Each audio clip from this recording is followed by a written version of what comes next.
દરેક સાચી ખબર પાછળ હોય છે એક નામ, જે નિડર બનીને સાચી વાત દુનિયા સમક્ષ મૂકે છે। સાચી વાત કહેવા માટે જોઈએ એક અવાજ, એક ભરોસો, એક પ્રમાણ।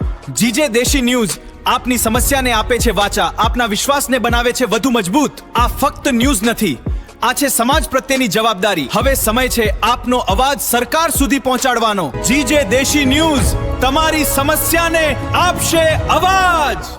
આમ આદમી પાર્ટીના પ્રદેશ પ્રમુખ ઈશુદાન ગઢવીએ જણાવ્યું છે કે આમ આદમી પાર્ટી ગુજરાતમાં યોજાનારી સ્થાનિક સ્વરાજ્યની ચૂંટણી માટે સંપૂર્ણ રીતે તૈયાર છે।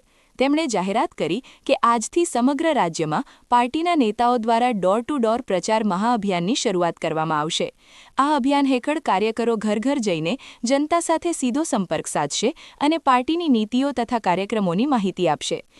આમ આદમી પાર્ટી ગુજરાતમાં આ વખતે પહેલી વખત સ્થાનિક સ્વરાજ્યની ચૂંટણી મજબૂતાઈથી લડી રહી છે અને લગભગ 6000થી વધુ ઉમેદવારો અમે મેદાનમાં ઉતર્યા છે, જે ગુજરાતની જનતા માટે લડવા નીકળ્યા છે। આ લડવૈયાઓને એની જીત માટે હું ખૂબ ખૂબ શુભકામનાઓ પાઠવું છું। આજે અમે એક મેગા કેમ્પેન, પ્રચાર કેમ્પેન લોન્ચ પણ કરી રહ્યા છીએ કે હવે બહુ થયું, બદલીને રહેશું। સાથે સાથે મિત્રો, આ 6000 જેટલા ઉમેદવારો ઊભા કર્યા છે આમ આદમી પાર્ટીએ અને આમ જનતામાંથી ઊભા કર્યા છે। ત્યારે મેં સાંભળ્યું છે એક એવા પણ ખેલ રચાવાના છે, કારણ કે અત્યાર સુધી જે થયું છે, તમે જુઓ, આમ આદમી પાર્ટીના જે નેતાઓ ફોર્મ ભરે એને કોઈના કોઈ રીતે કેસમાં, જેલમાં નાખી દેવામાં આવે, એને બંધ કરી દેવામાં આવે, ખોટી એફઆઈઆર કરવામાં આવે, હદ ઉપરાંતનો ષડયંત્રો રચાઈ રહ્યા છે।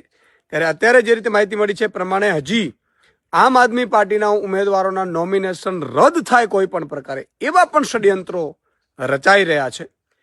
અમે ગુજરાતની જનતાને કહેવા માંગુ છું કે અમે તમારા માટે લડવા નીકળ્યા છીએ।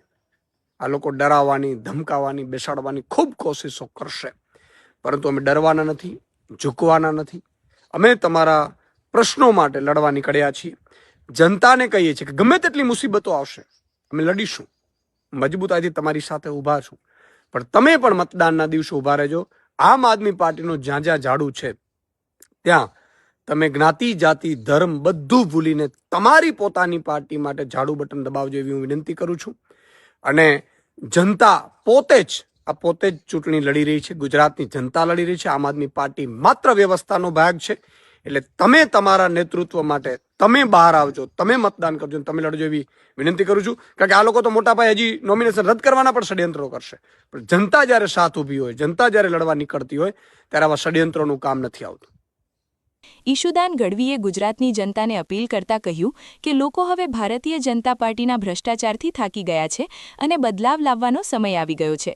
તેમણે મતદારોને આ વખતે ઝાડુ નિશાનને મત આપી રાજ્યમાંથી ભ્રષ્ટાચાર દૂર કરવાની શરૂઆત કરવાની અપીલ કરી।